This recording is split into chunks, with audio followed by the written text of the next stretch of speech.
Nag-grill ako guys ng pork. Yung tawag dito is pliskistay. Yan, nagputok-putok na yung ano niya, oh, skin. Yan siya guys, oh. Crispy na crispy siya. Ito banda dito, hindi pa siya na ano. Hindi pumutok. Mainit pa to. Huwain ko na kayo. Naghingi na si Sebastian.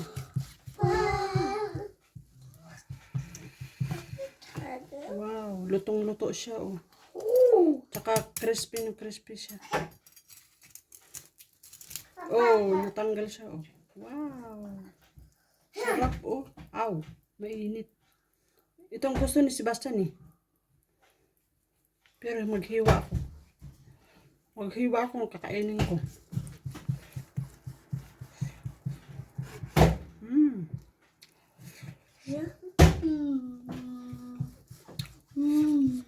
Nagawa pa nga ako ng sauce. Sarap. Ang bango. Grabe. Kain na naman. Can I also eat one like you to eat? Can I also? Dito sa Denmark, guys, yung itong pork, ganitong pagkain dito. Ganito guys, oh. Yung dark bread.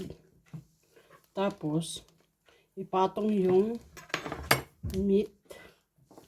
Tapos, yung purple na cabbage. Dito, parang ano na siya. Yung ganito, oh. Ganito ang pagkain nila dito. Pag ganitong ano, yung grinil na, nakalimutan ko yung tawag na doon sa atin, sa Pilipinas. Dito kasi tawag nito pliskistay. Ganito. Yan, ganyan.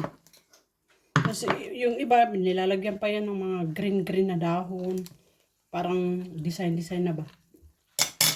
O, yan lang.